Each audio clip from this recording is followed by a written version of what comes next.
akan membahas tentang sosok khalifah yang sangat mendunia namanya, sehingga banyak ahli sejarah banyak mencatat tentang sosok khalifah ini. Berjilid-jilid dicatat sehingga namanya harum dan akan senantiasa dikenang sampai hari ini, bahkan sampai kiamat dibangkitkan. Dialah sang khalifah yang telah merubah peradaban kaum muslimin sehingga Islam tersebar sampai ke seantero dunia. Dialah Al-Faruq Abu Hafsin Umar ibn al-Khattab radhiyallahu anhu. Ma'asyiral muslimin yang dimuliakan Allah Subhanahu wa taala.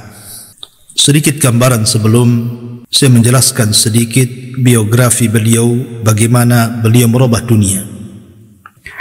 Kita tahu bahwa ketika Umar bin Khattab radhiyallahu an diangkat menjadi khalifah kedua setelah Abu Bakar Siddiq radhiyallahu an, 2 tahun atau 3 tahun setelahnya, maka Amirul Mukminin Umar bin Khattab membuat gebrakan dengan membukakan beberapa negara menjadi negara Islam seperti Mesir, Irak, Palestina, Afrika Selatan dan begitu seterusnya, dan berakhir meruntuhkan 2 negara adidaya yang ketika itu menguasai dunia, Persia dan juga Romawi.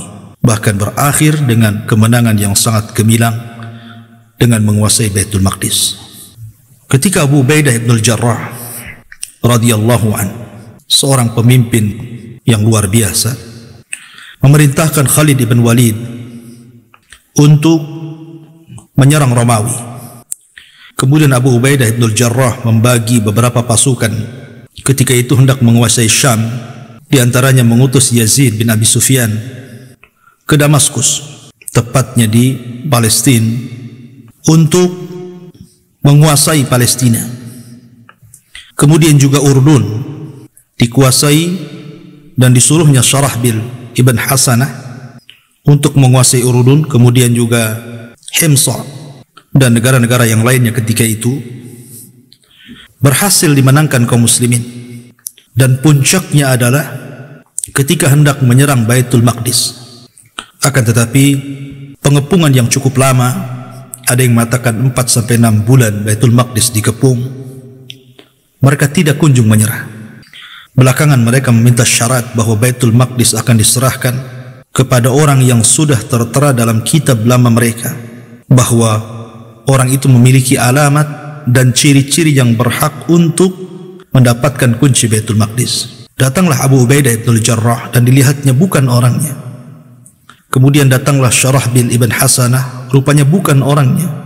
Kemudian Yazid bin Abi Sufyan, kemudian Amr bin As, semua ditolak, dan itu bukan ciri-ciri yang tertera dalam kitab-kitab mereka.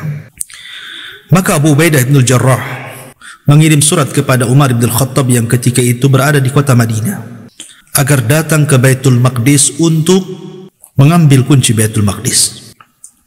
Ketika membaca surat itu, maka Amirul Mukminin Umar bin Khattab radhiyallahu anhu memanggil Utsman ibn Affan radhiyallahu anhu dan juga Ali bin Abi Thalib untuk berkomunikasi apakah dia harus berangkat ke Syam ataukah tidak.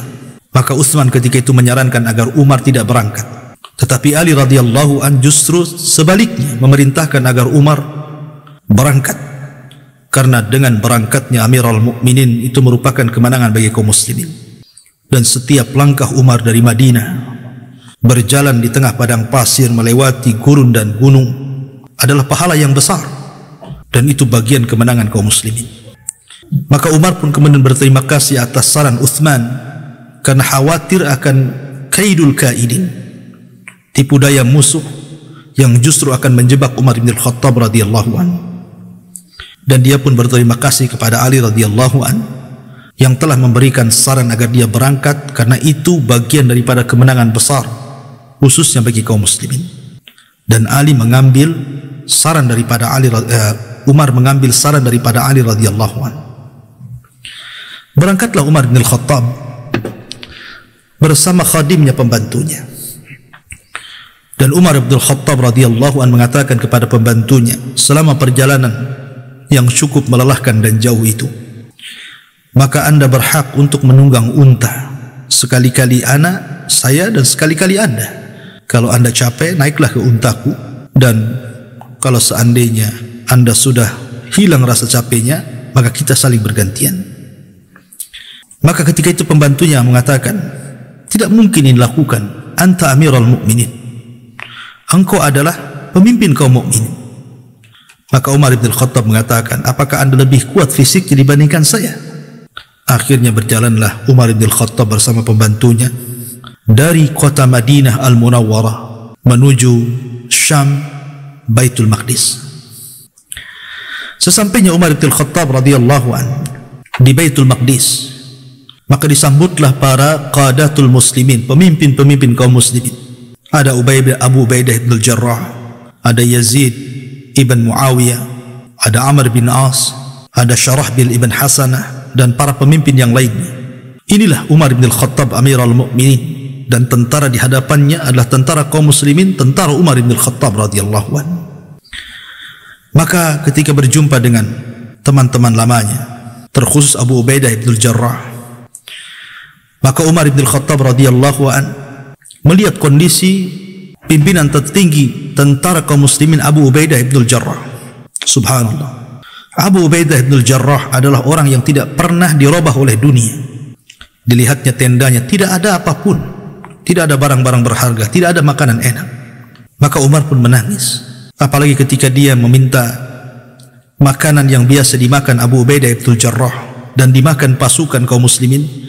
Rupanya makanan yang dimakan pasukan kaum muslimin jauh lebih lezat dibandingkan makanan Abu Ubaidah bin Al-Jarrah. Maka Umar mengatakan, ya Abu Ubaidah, kami semua dirubah oleh dunia kecuali dirimu. Dunia tidak pernah merubahmu.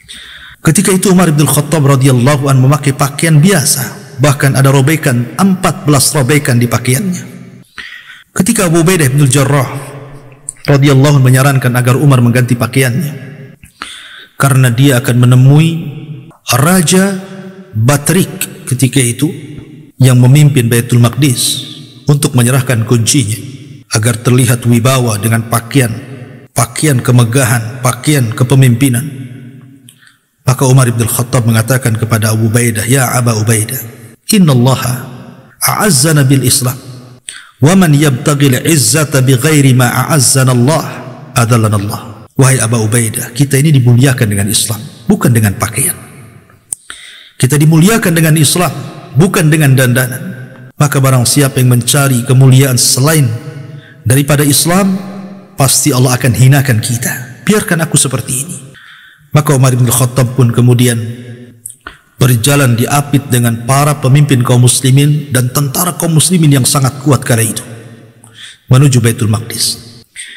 Maka orang-orang kafir di Baitul Maqdis yang sebelumnya menguasai Baitul Maqdis, ketika mendengar akan datangnya Amirul Mukminin Umar bin Khattab radhiyallahu anhu, maka keluarlah para wanita, keluarlah anak-anak, keluarlah warga Baitul Maqdis, dan mereka penasaran seperti apa Amirul Mukminin, seperti apa Umar bin Khattab radhiyallahu anhu, seperti apa raja yang agung yang akan mengambil Baitul Maqdis. Ketika sudah mendekati Baitul Maqdis, maka Umar bin Khattab radhiyallahu anhu turun dari untanya, kemudian memerintahkan pembantunya untuk naik untanya. Kata pembantunya, wahai Amirul Mukminin, jangan kau lakukan itu. Nanti orang-orang menyangka bahwa saya adalah Amirul Mukminin dan bukan Anda Amirul Mukminin. Tapi Umar bin Khattab mengatakan, sudah naik saja. Akhirnya kemudian berjalanlah pasukan menuju Baitul Maqdis untuk berjumpa dengan Batrik, penguasa Baitul Maqdis kala itu. Ketika melihat pasukan yang sangat besar, turunlah Batrik dari singgasananya, dan dia melihat orang yang di atas unta dan disangkanya itu adalah Khalifah Amirul Mukminin. Dia pun bertanya, apakah ini Amirul Mukminin? Kata Abu Ubaidah bin Al-Jarrah, bukan. Amirul Mukminin adalah orang yang menuntun unta itu. Maka Batrik kemudian takjub dan mengatakan, sungguh ini yang tercatat dalam buku-buku kami, kitab-kitab kami. Inilah sahabat Rasul yang akan menguasai Baitul Maqdis. Di antara alamatnya, pakaian yang dipakainya ada 14 robekan, dan dia pantas untuk memiliki Baitul Maqdis. Maka Umar bin Khattab pun akhirnya menerima kunci Baitul Maqdis, dan Baitul Maqdis pun menyerah kepada kaum muslimin. Dan inilah misdaq sabda Nabi SAW yang disabdakan oleh Nabi SAW, u'dud sittan baina yaday sa'ah, perhatikan 6 perkara sebelum tegaknya hari kiamat.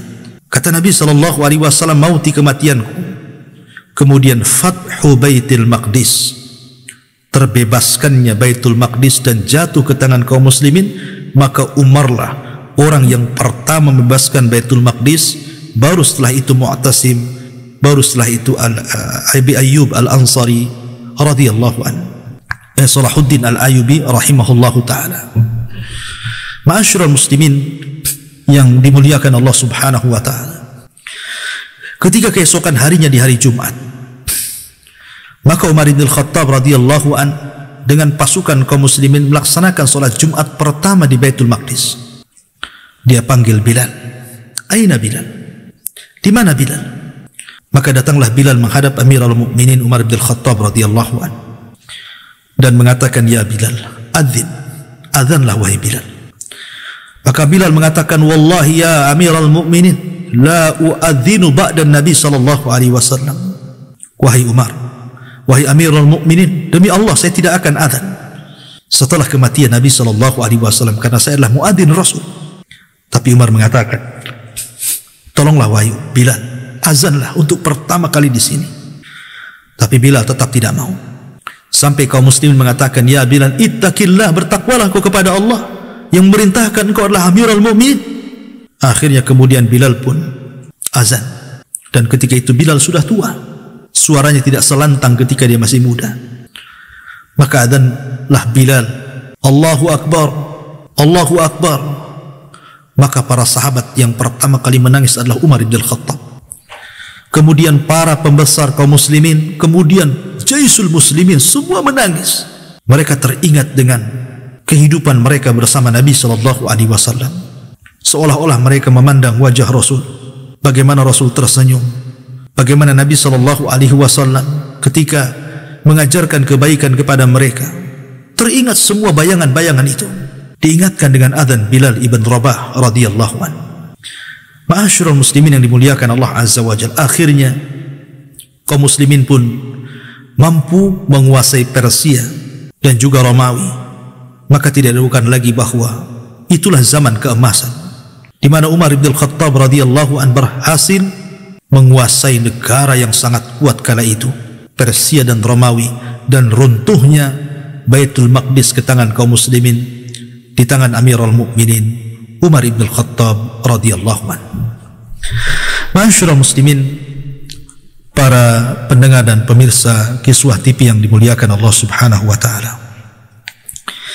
Bicara tentang Umar bin Khattab radhiyallahu anhu, maka Umar bin Khattab radhiyallahu anhu dilahirkan pada tahun 590 miladi, atau dengan kata lain, beliau dilahirkan setelah Nabi SAW mendekati 13 tahun setelah lahirnya Nabi SAW dan setelah tragedi Perang Gajah. Banyak keistimewaan yang dimiliki Umar bin Khattab radhiyallahu anhu yang disabdakan Nabi SAW. Di antaranya, Umar dijanjikan oleh Nabi SAW sebagai sosok orang yang dijamin surga. Bahkan dia dimasukkan orang ketiga setelah Rasul Abu Bakar, kemudian Umar, dan dimasukkan pada 10 sahabat yang disebut dengan Al-Asharatu Al-Mubashshiruna bil Jannah, 10 sahabat yang dijanjikan masuk surga, yang disebut dalam satu redaksi hadis Nabi SAW. Bahkan lebih daripada itu, Nabi SAW pernah diperlihatkan surga. Kemudian Nabi SAW mengatakan, Ittala'tul jannah fa idza ana biqasrin minadz dzahab. Aku diperlihatkan surga, tiba-tiba kemudian di hadapanku ada istana yang sangat megah terbuat dari emas.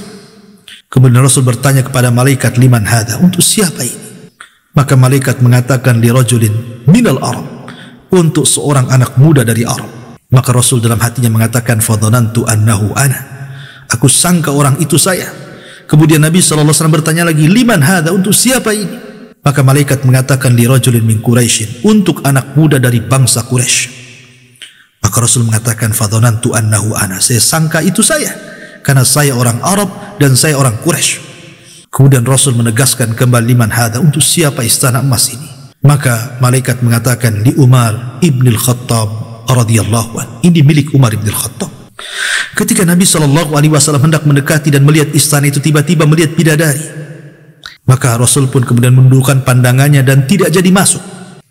Kemudian setelah peristiwa itu dia bercerita kepada Umar ibn al-Khattab radhiyallahu anhu bahwa dia melihat bidadari yang Allah Subhanahu wa taala akan sediakan untuknya, tapi karena malunya Rasul, itu bukan miliknya.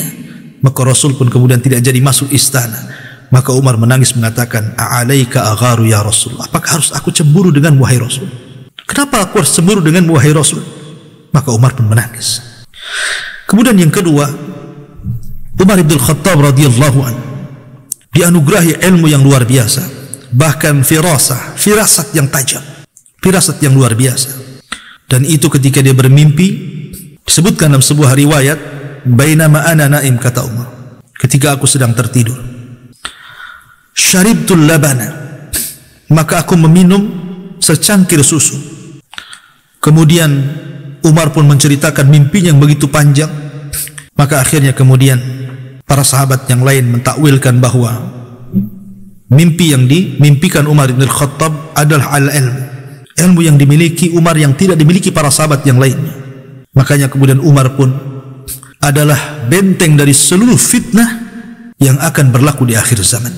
Ketika Umar bin Khattab radhiyallahu anhu bertanya soal fitnah kepada Hudzaifah ibn al-Yaman, maka Hudzaifah mengatakan, fitnah yang Anda maksudkanlah fitnah yang bergelombang seperti air lautan, yang tidak mungkin dihentikan sampai kiamat.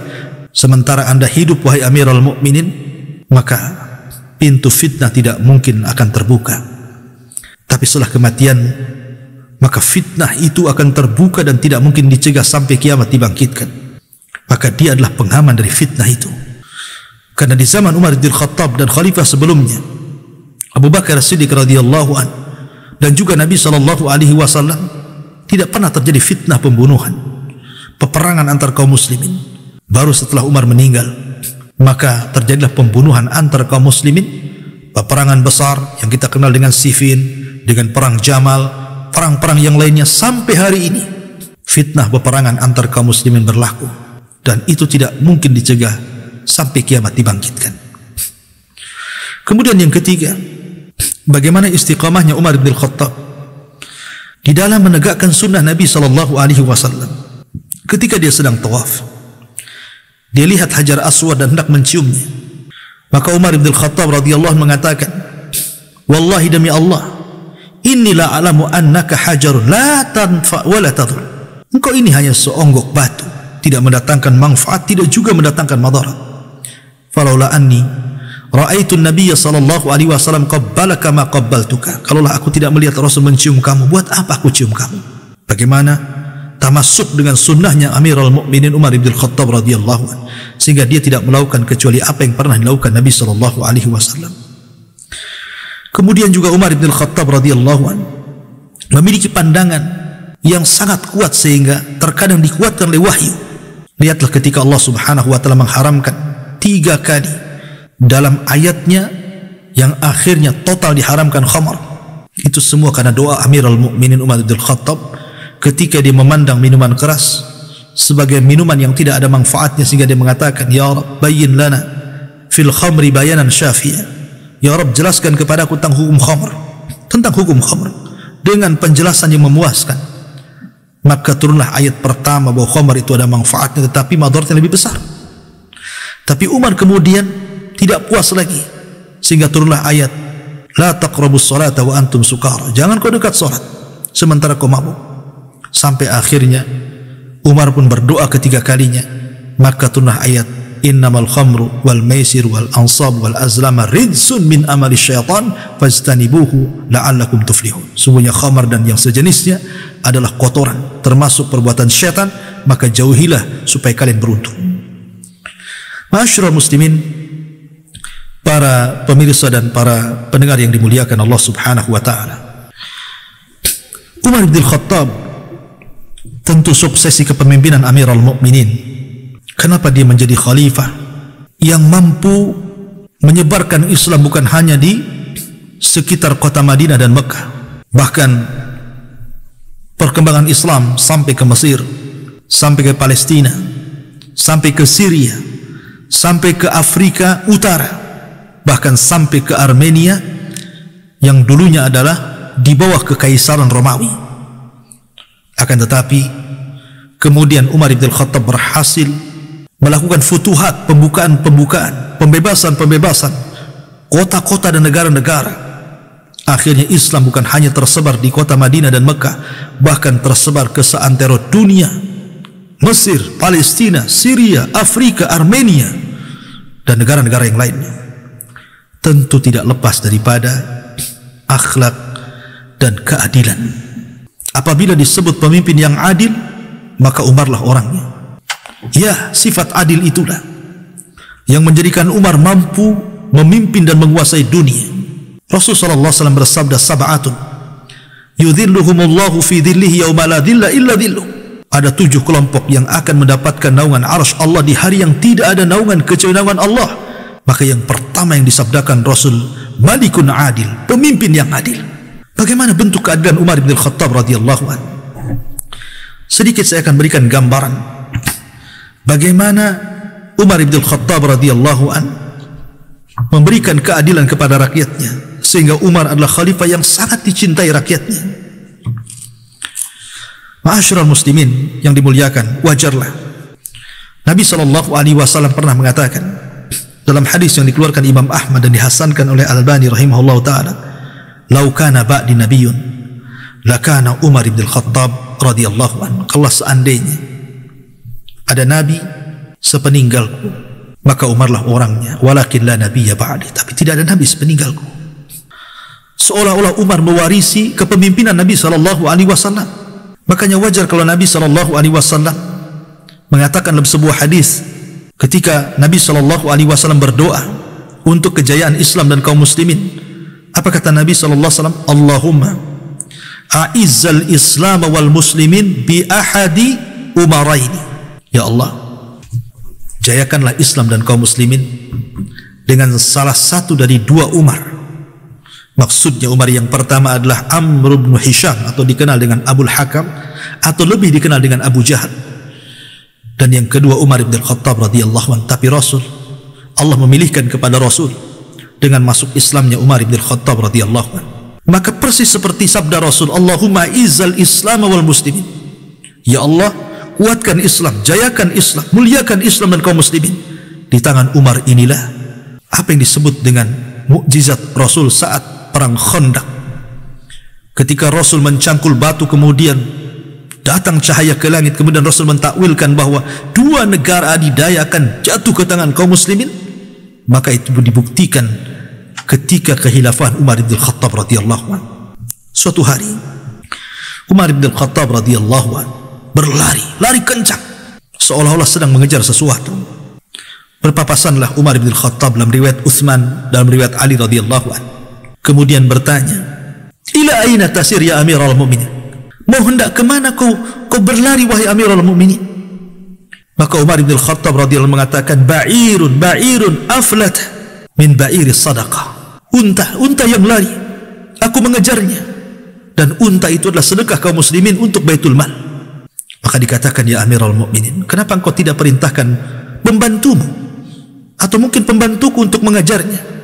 Maka Umar bin Khattab radhiyallahu mengatakan, wailakum, celaka engkau, ini tanggung jawab diriku, aku yang akan dihadapkan di hadapan Allah.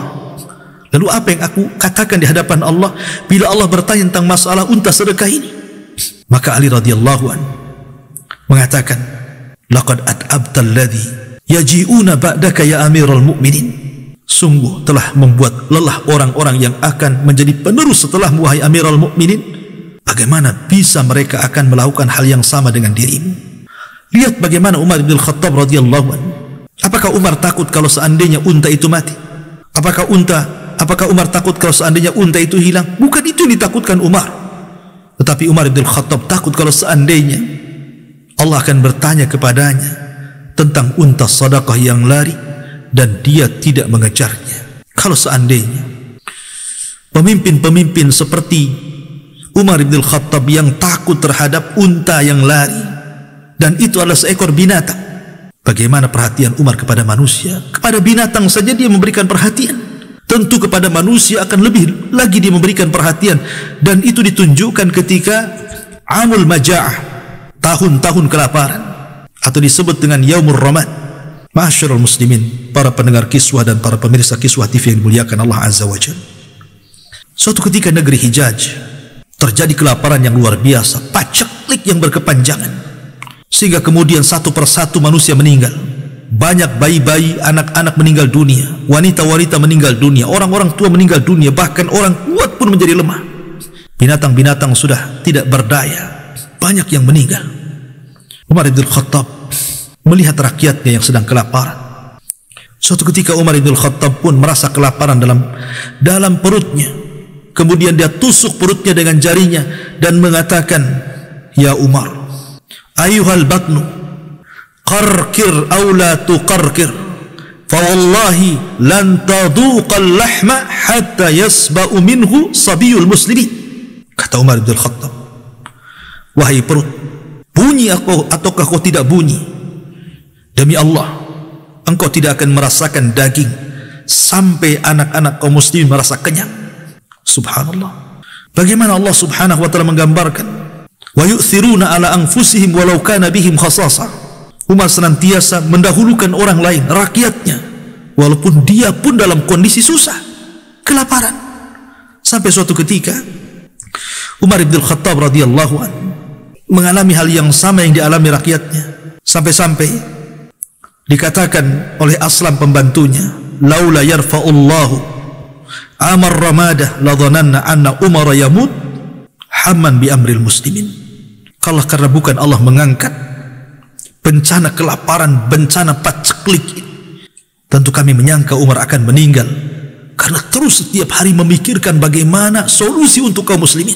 Sampai ada seorang sahabat membawa al-Maidah, membawa makanan, membawa sanamul jazur, punuk unta yang sudah dimasak, siap santap, dan juga hati unta, dihadapkan kepada Amirul Mukminin radhiyallahu anhu.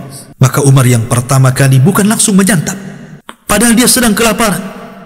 Umar hanya mengatakan, "Min aina hadha?" Dari mana unta ini? Dari mana makanan ini? Mereka mengatakan, "Ini unta baru disembelih wahai Amirul Mukminin, dan dikhususkan untuk Anda wahai Amirul Mukminin." Maka Umar mengatakan, "Bi'sal wali ana in ta'imtu tayyibaha wa taraktu linnasi qaradisaha." Celakalah bagi seorang pemimpin kalau seandainya ini dilakukan, dan celakalah diriku menjadi pemimpin kalau seandainya aku memakan yang baiknya dan kutinggalkan yang buruknya untuk manusia. La haula wala quwata illa billah. Bagaimana Umar bin Khattab radhiyallahu terus setiap hari memikirkan kondisi manusia saat kelaparan kala itu. Dan ini wajib dan patut ditiru oleh pemimpin-pemimpin kaum muslimin. Karena bagaimanapun Allah tidak akan memandang para pemimpin yang mereka tidak memberikan perhatian penuh kepada rakyatnya. Kullukum mas'ul, kullukum ra'in wa kullukum mas'ul. Kalian pemimpin dan akan ditanya kepemimpinan kalian. Ma'asyiral muslimin yang dimuliakan Allah Azza wa Jalla. Bahkan suatu ketika Umar bin Khattab sedang berkumpul bersama para sahabatnya fi hukmi al-qadha. Memang hari itu Umar mengkhususkan bagi para sahabat, bagi kaum muslimin yang punya masalah, datang kemudian adukan masalahnya. Tiba-tiba datang syabaini musri'ah ila amiril mu'minin. Datang dua anak muda bergegas berlari menuju Amirul Mukminin dan menyeret seorang laki-laki. Kemudian salah satu dari keduanya mengatakan, "Ya Amirul Mukminin, inna hadzal rajul qatala abina." Wahai Amirul Mukminin, orang ini sudah membunuh bapak kami. Maka Umar pun melirik kepada orang yang diseret kedua pemuda ini dan mengatakan, "Aqataltahu? Apakah engkau sudah membunuhnya? Benar kau sudah membunuhnya?"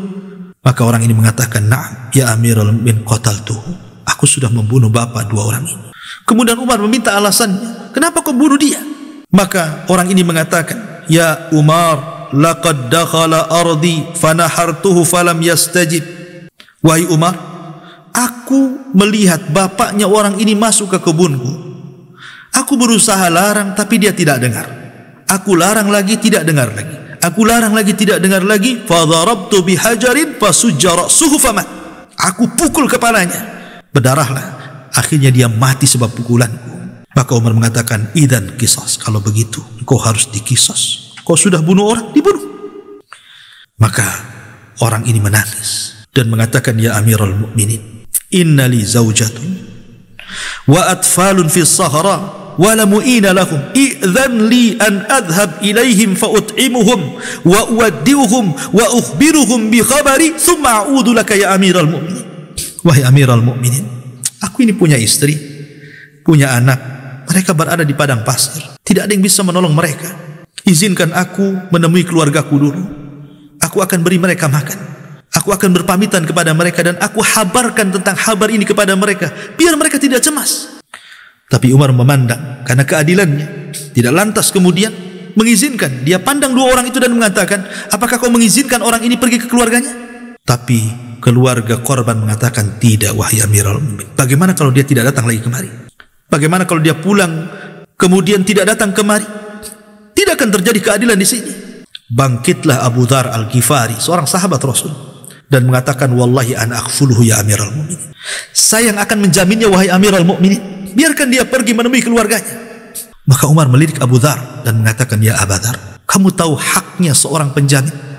Kalau sampai 3 hari dia tidak balik, maka engkau yang akan dibunuh, engkau yang akan mendapatkan qisas. Tetapi sahabat Abu Dzar mengatakan, aku yakin dia akan kembali. Subhanallah. Ya, karena zaman itu zaman wafat. Zaman itu zaman orang tidak akan berkhianat. Zaman yang disabdakan Nabi SAW, khairun nasi qarni, sebaik-baik generasi adalah generasiku dan para sahabatku. Akhirnya Umar pun mengizinkan orang ini untuk menemui keluarganya dengan jaminan Abi Dzar Al-Ghifari radhiyallahu anhu. 1 hari ditunggu tidak datang, 2 hari ditunggu tidak datang, 3 hari ditunggu tidak datang, hampir matahari mau tenggelam maghrib. Maka Umar pun memerintahkan agar dipanggil manusia, as-salatul jami'ah, as-salatul jami'ah. Datanglah manusia dari mana-mana, karena akan terjadi qisas. Kata Umar, aina Abi Dzar? Di mana Abu Dzar? Datanglah Abu Dzar. Wahai Abu Dzar, kamu sudah tahu resiko kamu menjamin orang itu? Kata Abu Dzar, ya, saya harus dipenggal. Akhirnya Abu Dzar pun siap dipenggal. Ketika sang algojo sudah siap untuk qisas, tiba-tiba orang itu lari dari kejauhan dan mengatakan, ana jitu, saya datang, saya datang. Maka orang-orang berteriak, ja'al qatil, ja'al qatil, sang pembunuh sudah datang, sang pembunuh sudah datang. Maka bertakbirlah manusia, Allahu Akbar, Allahu Akbar. Karena mereka sebelumnya menangis, bagaimana mungkin sahabat Abi Dzar harus meninggal seperti ini? Datanglah orang itu menghadap Amirul Mukminin dan meminta maaf karena keterlambatannya. Maka Umar bin Khattab radhiyallahu anhu mengatakan, kenapa kau datang? Bukankah kau bisa bersembunyi di padang pasir sehingga tidak terjadi qisas kepadamu? Lihat jawaban orang ini mengatakan, ma alayya bi Umar wa ma alayya bin nasi, innama alayya billadzi la yakhfa alaihi sir. Aku tidak takut kepadamu wahai Umar. Aku tidak takut kepada manusia. Yang aku takutkan adalah kepada zat yang tidak pernah tertutup padanya seluruh rahasia. Aku datang karena itu. Aku takut kepada Allah Subhanahu wa ta'ala. Mendengar jawabannya, Umar pun menangis. Dia panggil 2 anak muda korban, keluarga korban itu, dan mengatakan, ata'fuan ba'da hadha, maukah kau maafkan setelah kejadian ini? Maukah kau maafkan setelah kejadian ini? Maka mereka mengatakan di hadapan Umar dan kaum muslimin, afauna anhu liwajhillah. Kalau begitu kami maafkan wahai Amirul Mukminin, semua karena wajah Allah Subhanahu wa ta'ala. Kemudian Umar melirik kepada orang yang akan diqisas itu dan mengatakan, lima ataita wa kana bi imkanika alla ta'ti. Kenapa kau datang? Bukankah kau bisa tidak datang? Kau bisa bersembunyi. Tapi orang ini mengatakan, ya Amirul Mukminin, khasyitu an yuqal dha'al wafa bainan nas. Dia mengatakan, demi Allah, aku hanya takut kalau aku tidak datang akan dikatakan di hadapan manusia, sungguh amanah telah hilang, sungguh amanah telah hilang di hadapan manusia. Kemudian Umar melirik kepada Abi Dzar dan mengatakan, ya Abi Dzar, kenapa kau menjadi kafil? Berani menjadi kafil? Bukankah kau tahu kafil itu, penjamin itu menggantikan posisi orang yang diqisas? Maka Abi Dzar mengatakan, ya Amirul Mukminin, khasyitu an yuqal dha'atil muru'atu bainan nas. Wahai Umar, Amirul Mukminin, saya hanya takut kalau aku tidak menjamin dia, apa yang dikatakan manusia akan mengatakan dha'atil muru'ah. Muru'ah sudah hilang di antara manusia, akhlak sudah hilang di antara manusia, sudah tidak ada lagi yang bisa membantu saudaranya. Menangislah manusia. Begitulah Umar bin Khattab menyelesaikan kasus. Keadilannya, kearifannya, rasa kasih sayangnya luar biasa. Wajar kalau dicintai dan Islam menyebar ke sana kemari. Ma'asyiral muslimin yang dimuliakan Allah Azza wa Jalla. Ketika Umar bin Khattab radhiyallahu anhu, suatu ketika tiba-tiba dia mengatakan di hadapan manusia, as-salatul jami'ah. Maka manusia datang dari mana-mana. Manusia sangka Umar akan berpidato dan berkhutbah dengan khutbah yang sangat penting dan urgent bagi kaum muslimin. Manusia datang dari mana-mana. Naiklah Umar ke atas mimbar. Umar pun mengatakan, setelah di atas mimbar dia memuji Allah, bersalawat kepada Nabi SAW.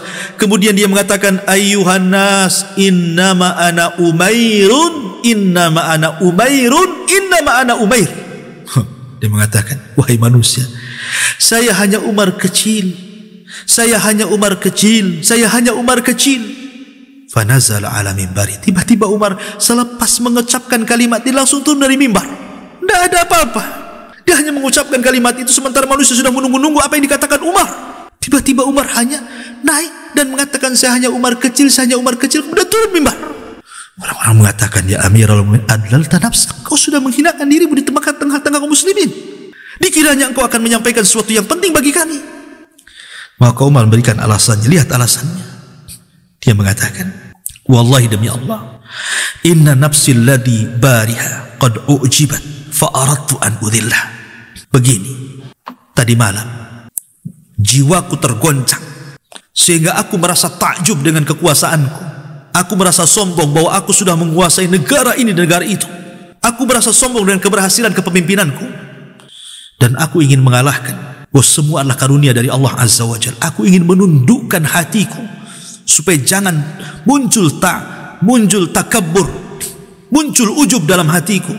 Makanya aku katakan, innama ana Umair, innama ana Umair. Saya Umar kecil, saya Umar kecil. La haula wala quwata illa. Seandainya para pemimpin ini seperti Umar bin Khattab yang tidak membanggakan kepemimpinannya. Karena banyak pemimpin itu kalau berceramah pasti akan bicara tentang keberhasilan.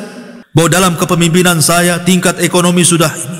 Dalam kepemimpinan saya sudah bisa menyelesaikan ini dan itu. Dalam kepemimpinan saya sudah bisa ini, bisa itu. Kebanyakan para pemimpin kalau berpidato pasti akan bicara tentang keberhasilan. Sehingga ujub dan takabur. Tapi Umar tidak mau seperti itu.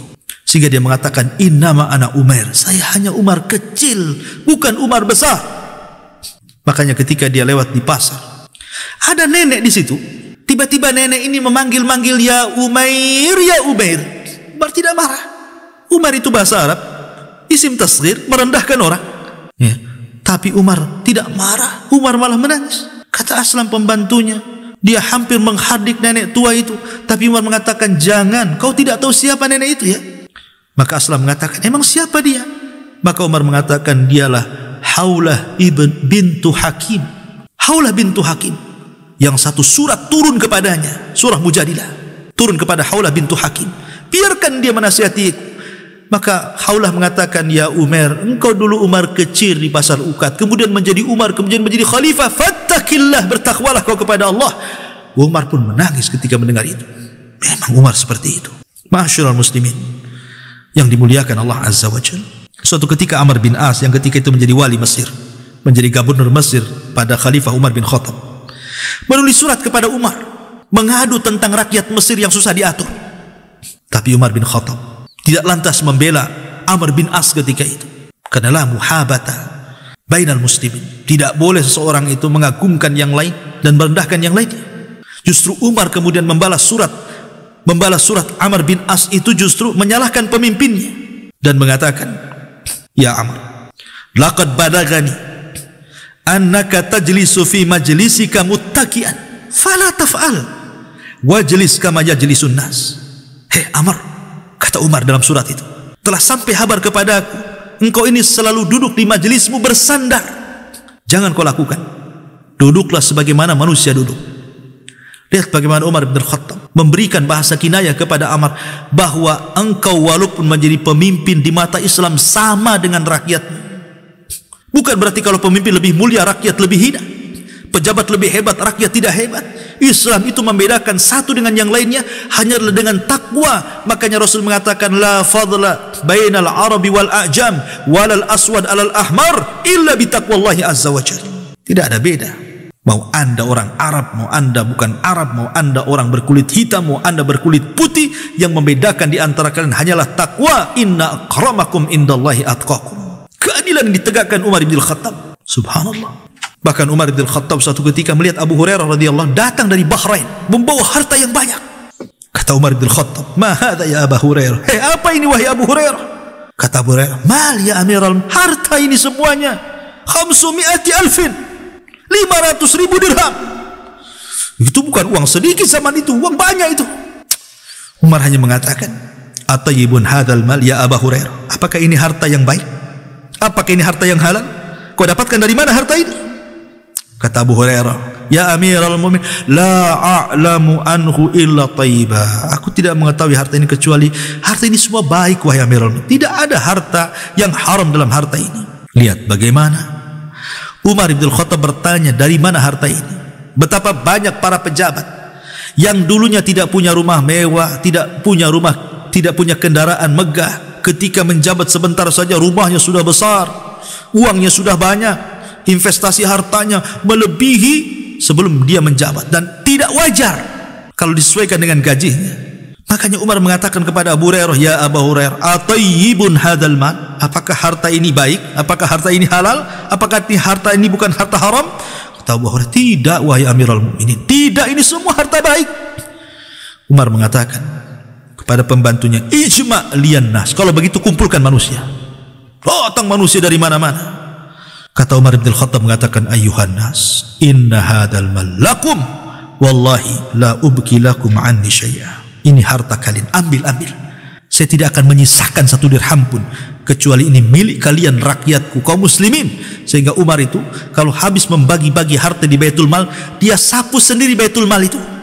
Dikhawatirkan masih ada satu butir dirham atau dinar yang tersisa, dan dia tidak mau itu menjadi tanggung jawab berat dia di hadapan Allah Subhanahu wa taala. Lihat keadilan Umar bin Khattab, luar biasa. Wajar kalau Umar bin Khattab bisa mengubah dunia dengan keadilannya. Ma'asyiral muslimin yang dimuliakan Allah Azza wa Jalla, begitu banyak kisah-kisah Umar yang tidak mungkin dicatat tinta karena banyaknya teladan yang harus kita ikuti, terutama Anda para pemimpin. Akan tapi ikhwatu fiddin yang dimuliakan Allah Azza wa Jalla, Umar tetaplah Umar. Dia adalah manusia sehingga dia meninggal dunia. Zaman keemasan itu sudah berlalu. Umar pun meninggal dunia dengan cara terbaik, mati syahid, ditikam oleh Abu Lu'lu' al-Majusi saat sholat subuh. Tapi kenangan, pelajaran yang diberikan kepada kita luar biasa. Begitulah sosok Al-Faruq yang telah merubah dunia dan menguasai Baitul Maqdis, runtuhnya kekuasaan Persia dan Romawi. Mudah-mudahan sejarah ini bermanfaat bagi kita.